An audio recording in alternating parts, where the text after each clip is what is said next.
Hello and welcome to the Service-Based Business Society podcast. I am your host, Tiffany-Ann Bottcher.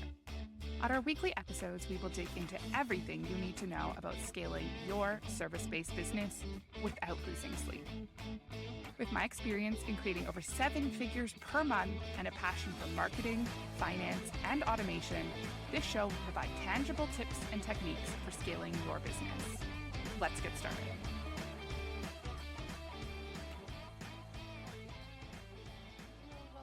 To another episode this week. I have a few different things in mind, but I'm going to dive right in and we're just going to chat about the fact that have you heard about this Blue Monday piece? So I have heard about this a few years ago, forgot all about it, and then just this last week started seeing some different things on social media. And basically the thought is, the first big Monday, I believe it's after credit card statements are coming out after Christmas. And, really January starts off with such a huge push of let's do everything amazing.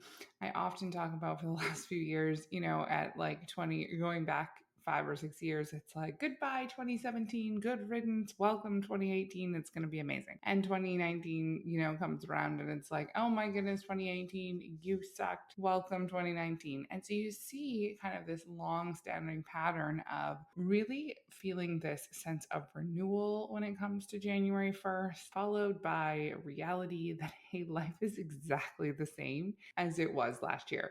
And so, there's this concept of Blue Monday, whether or not it's you've fallen off the wagon with your New Year's resolutions, if that was your thing, whether you have some goals, reality is you start with like intention and ambition and this fresh mind, and then comes the hard work. It's really, to put any of it, business, personal, if you're implementing growth, change, innovation forward in your life, it's going to be met with difficulty. There's this sense of your comfort zone. If you think about, your comfort zone being a bubble, and really, the only way that comfort zone gets bigger is by stretching it. And it is uncomfortable at times. I actually ran into something recently with an agency client, where they were offered an opportunity and basically turned it down because they were uncomfortable. And I'm not going to share a bunch of details. Obviously, this is their own private situation, but it really had me thinking so much about my own journey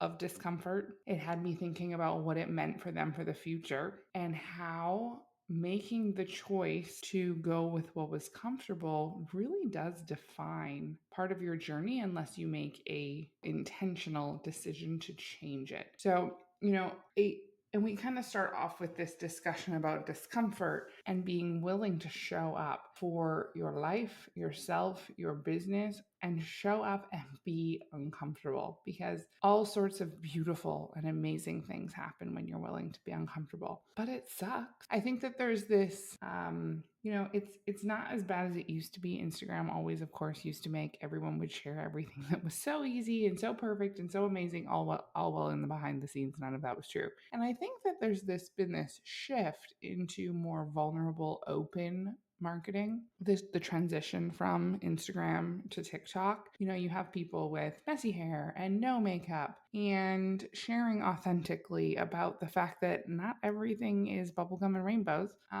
And so there has been a shift in the online space about what the new norm for sharing is. But I think that oftentimes, if we are quiet, more reserved people, we see people sharing and we don't think that could be us. We think, oh my goodness. If I go back to something from like a season 1 episode, Marissa Lonick talked about the vulnerability hangover when she wrote her book. And I myself have had the vulnerability hangover many times, whether it's over podcast episodes or in the Facebook community or, anything in the book that I contributed to. Anytime where you're sharing your story and you put it out in such a way that you can't easily retract, you have this moment of like, oh my goodness, I just shared that and I don't know if I wanted to do that. And so, as people are sharing on social media, if you have people who typically share like their,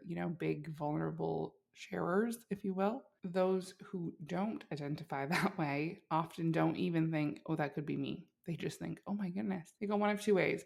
Oh my goodness, that person is so crazy for sharing all those details. I would never do that. Or they think, oh, good on that person. That is amazing. But I would never do that. So, here we are. And we have this trend of being more vulnerable, being more open, sharing the real journey. And then it's met with the fact that there's still so much not being shared, that the social media algorithm really plays into what you see. You really see that around politics. And not that we're going to dive into politics. That's not the specific piece we're really talking about here, but the way that the algorithm matches you up with content that you want to see. So if you have liked a post, and even if you have not gone so far as to like a post, but you have been on that post, maybe you opened it to read something and you were on it for a while, the algorithm then thinks, oh, you liked that. I can show you more of that. And that is how, a lot of times there's been a lot of research that goes into, how these bigger social media movements occur, because people think everyone's saying that. Everyone's talking about how this politician is terrible. Everyone's talking about how this, movement is so important. I haven't seen anything but everyone agreeing with me. And it's like a snowball, it catches wind. Well, it's the same thing with your business content. It's the same thing with the content you're seeing. It's the same, the algorithm is the same, whether it's political or whether it's a mom blog or whether it's business social media posts. When people spend time on your content, when you spend time on other people's content, the algorithm is taking note of all of that and is now matching additional content. So when you're seeing all people that are crushing it in life, or that's what they're sharing on social media, you're going to see more of that. And so, there's this trend of more open and more vulnerable, but at the end of the day, still not everyone is sharing all the details. Those who are not sharing, you will never know what's truly going on behind the scenes or whatnot. So don't think, oh, everyone's crushing it except me, or everyone is so good at showing up on social media except me, or oh my goodness, look at everyone's businesses that are taking off except mine. It's easy to get into this comparison piece. And it's easy to only see what you're being shown. And so, at this Blue Monday time of year, don't get down on the fact that, hey, 2023 is pretty much the exact same as 2022. It's just a few weeks later. And so, it's still time to do the work. You still have to show up and be uncomfortable. You still have to put in, the work day after day. And, sometimes I'll be honest, it is challenging. I struggle to fit it all in. This year for 2023, if you've been were here last week, you learned that I have really been focusing on organization. This is my word for 2023. And while in some areas of my life that's going so well, I do feel much more organized in certain areas. And I do feel that the efforts are well placed and that things are going well and like I'm like reaping the benefits and whatnot. In other areas, I'm like, oh my goodness, okay, so it's taking more time to do that. And I have less time for, some of these other things. And, at this moment, I'm currently focusing on solving a few health challenges that I have. And so I'm not currently exercising. But in the back of my mind right now, I'm like, oh my goodness, I am going to have to. Now, when I say I'm not exercising, I am like going for walks and those types of things, but I'm not physically adding, the 45 minutes to an hour of gym workout time 4 to 5 days a week into the calendar. So right now I'm looking at the calendar thinking, I don't know where that's going to fit, but we'll cross that bridge when we come to it. My hope is that the rest of some of these organizational pieces will have fleshed out. We'll be reaping the benefits in all of those areas, and that will provide the time. I'm trusting the process there. But the analytical part of my brain is looking at the calendar going, there is not 5 more hours in the week. It doesn't exist. And so there's this kind of almost inner struggle going on about, well, do we believe the rational analytical brain, or do we just trust the process and keep going? And the fact of the matter is, we're just trusting the process and we're just going to keep going because we cannot 100% understand exactly all of what will come. And we can only solve problems as they come. And so right now, we don't need to come up with that 5 hours. And so we will just press on and we will utilize that time to organize now in hopes that that will help create the time later. So just a few, just to share a little bit in terms of, what I have going on. And there's always, I feel like there's this theme of how do you balance it all? I was recently on a podcast, someone else's podcast, and that's the question, how do you balance being an entrepreneur and a mom of three? Because it's it is challenging. I actually this year I was really excited that my littlest was off to preschool for part of the time because I want to be able, schedule, and I do schedule that preschool time packed full of meetings, Zoom meetings, in-person meetings. Basically any time that I'm like, okay, I need to get that done while he's in school. And I went so far as to, really choose a preschool location that was like right close to where my bigger kids go to school, thinking, hey, this is going to be great. There's like this brutal time gap. I dropped the big kids off at school, and then there's like this 35-minute gap in the schedule until I can drop my littlest off at school. And then it's, he's not at school the full day. So then I'm home for my meeting. Then I'm back to the school to pick him up. Then we have some more time, just over an hour, and then back to pick the big kids up at school. So I have gotten significantly more organized about what I can do in those times, because sometimes you're like, do I have enough time to zip up and do this other errand in this little gap? Don't want to be late for school. But sometimes, now I know, okay, well, I can go to these stores in that time. I can zip up to the grocery store and pick up a few things. I can zip up to my grandma's and drop off a couple of things. Like you get to know what fits and what doesn't. But the only way that's possible is to push against that comfort zone and go and try. I now know that I can go up to the store, pick up, 4 or 5 things, maybe a loaf of bread and some produce or whatever in that morning time slot. I can also mobile order my Starbucks and zip over there and grab it and make a couple of TikToks in that time. The only way to know what is possible in that time is to try. And so coming back to the comment about, this client who basically turned down this opportunity because it was uncomfortable. One, it's the decision of, hey, I am not willing to do that. And, funny story going, something I don't think I've shared on the podcast before. So about 7 or 8 years ago, I was on a business trip to Las Vegas. And so it wasn't really a business trip. So a group from the business I used to be a part of was down in Las Vegas. And they were at a conference. And some of them, who were good friends of mine, were staying for a few days after the conference. And so I thought, hey, I would love to, I love Las Vegas. And so I ended up finding an inexpensive flight and I flew down to meet them. So I was there for like the last day of their conference and then for a few days afterwards. And I had joked for years, every time I'd ever been to Vegas, which is quite a few times, I had said I wanted to jump off the stratosphere, knowing that none of the people that I was with would jump off the stratosphere. So it was kind of an empty, like, it was like, gosh, that would be super cool. But it was kind of one of those things where like I never actually envisioned myself. Like I was like, oh, that would be super fun. It'd be super cool. But I also knew that no one was going to jump with me and I wasn't going to do it by myself. So I was like, yeah, that would be super cool. Well, this time, one of the people that I worked with, I arrive in Vegas and someone says, hey, so I know you wanted to always jump off the stratosphere, and this person is going to jump off with you. And I was like, I just remember in that moment, part of me being like, this is amazing. And part of me being like, oh my goodness, I actually have to do it.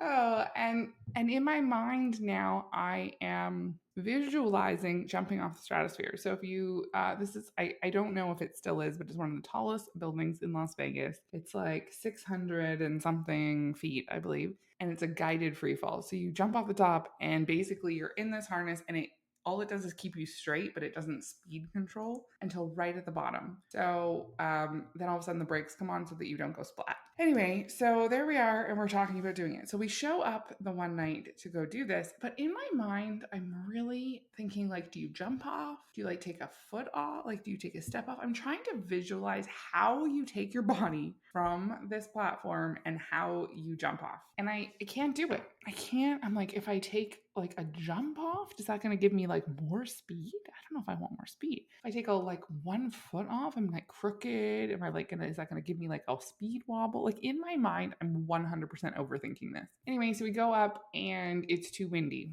The jumping is closed. You cannot jump off. It is too windy. And now everyone's like, oh, see, now you don't have, like, now you guys aren't going to do it. And so this person's like, no, we're going to do it the morning before we leave. So sure enough, the morning we're flying out, we go back to the stratosphere and everyone we're with is going to go for breakfast, and we're going to jump off. And so we get up there and this person went first and I just watched and they just like 1, 2, 3 leapt off the side of the building. It's like, okay, well now I have to do it. It was once I'd committed and paid and whatever, I was doing it. But in my mind, watching this person leap off the side of the building, I was like, well, that seals that. It's time to go. So then it was my turn. And I remember standing there and the person just counted down 3, 2, 1. And I literally, without any second thought, just jumped off the platform and off we went. It was the most exhilarating, amazing experience. But it also was that willingness of like, it was scary. It was uncomfortable, but it was so worth it. In the end, funny story, that person that I jumped off the building with, I went on to marry, and he's my husband. So, one of those amazing random tales. But the willingness to stand in the wind, because even on a not so windy day, being that high up, it was windy, and stand on the little platform. And I remember the grip of the bars on each side, the paint basically being worn off from people like gripping on, because it is a long way up. Like you cannot see, like your people down on the ground are like little specks. I have since also jumped out of an airplane. That was our next, we had to take that next step up. I can say, whether it is showing up to share a vulnerable story on the podcast or going on YouTube or doing a live. Lives can be super intimidating if you have never done a social media live. We use a tool that actually has us live in as many places as possible. If you've ever seen a live of mine, I talk about the tool every time because it has us live on LinkedIn, Twitter, YouTube, Facebook, like all of the places. I mean, it's like, well, if you're going to do it, you may as well go all in. And so that willingness to be uncomfortable, that willingness to show up and do what it takes to move things ahead, I feel like is such a key discussion this time of year, because now is the time when, the basic motivation that comes from fresh start is gone, where the discomfort, doing new things, challenging things, stretching up against the comfort zone, all of those, it is time to push through, to stretch that comfort zone, to continue to decide, because they are decisions, mindful decisions to continue even when it sucks. I've been trying to explain to my daughters. My oldest daughter does competitive cheerleading. And so, she's almost 10 and they train really hard. I mean, hours and hours in the gym. And I look at them coming together. I look at what this group of, 9, 10, 11-year-olds can do.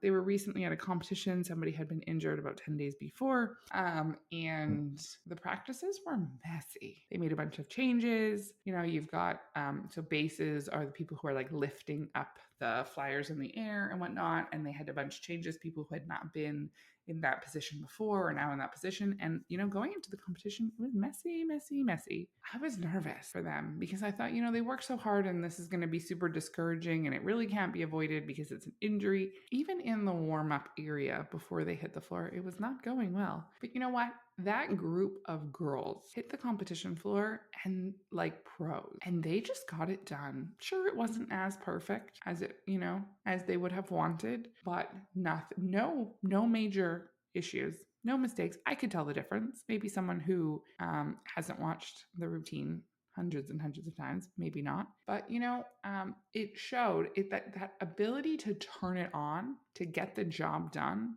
It was very inspirational that this group of 9 to 12-year-olds could make that happen when it needed to happen. And so it shows that it's possible at all ages. It's possible at all different personality types. It's possible. It really is, though, that moment of decision. That is a decision that you make, get the job done. And so, I encourage you at this time of year, as we're running out of, the basic fluff of, New Year's and motivation and whatever, and we're really getting into the nitty gritty of the action of the work, to keep going, even when it is uncomfortable, even when it sucks, even when you're like, oh my goodness, I don't think I can do this. Going. You can do this. You can keep going. No one ever died from being uncomfortable. And as much as there are some crazy fears, whether that is speaking in front of people or social media, doing a live, sharing vulnerably, whatever that is for you. I used to work with someone who was the super funny people person. He was always he could walk up to anyone and start a conversation, carry out a conversation. He was like, a great connection builder. But put him in a group of people where he was going to speak, in front of 12 or more people, and he would shut down. Now, over the years that I knew him, he worked at it and he did get better. It was never something he enjoyed doing. He did not look forward to speaking in front of groups of people. And it became almost something because he knew how to, kind of be funny and whatever. And whatever. He would often make a joke at himself or whatever to get out of big groups. It wasn't something he would seek out, but he did get better. And you know what? He did show up and get the job done on numerous occasions over the years and was willing to be uncomfortable. And so I encourage you to do the same. I encourage you to do whatever in your business you're not doing because of discomfort. So if that is, a certain type of marketing that you think would be the right thing for your business, but it's a no because it's uncomfortable, do it and do it now. Whether it is marketing, whether it is, developing or implementing new technology where you're like, oh, I don't like technology though. Do it anyway. Whether if it's reaching out to someone that you want to have on your podcast, in your Facebook community, part of your business, you miss 100% of the shots you don't take. Put yourself out there. No one has died from being uncomfortable. No one has died from stage fright. You have to just show up. Because if you don't show up for your business, nobody else will. Take this episode and utilize it in whatever way serves you and your business at this time. Because 2023 is full of possibilities. It is a fresh start. It is an amazing opportunity for all the things you have in mind. But you have to be willing to show up and you have to be willing to keep going when it gets tough, because it is tough. And anyone who tells you that it is easy is lying. And anyone who tells you that they are 100% comfortable all the time. And so you do your thing, and you show up for yourself and your business because you deserve it. Well, we are all out of time for today. If you guys have not joined the Service-Based Business Society Facebook community, make sure you head on over to Facebook and we can continue the conversation. Be sure to also follow the show by going to any podcast app and searching Service-Based Business Society. Click subscribe, click the 5th star, and leave us a written review. Have a great week, and we will see you soon.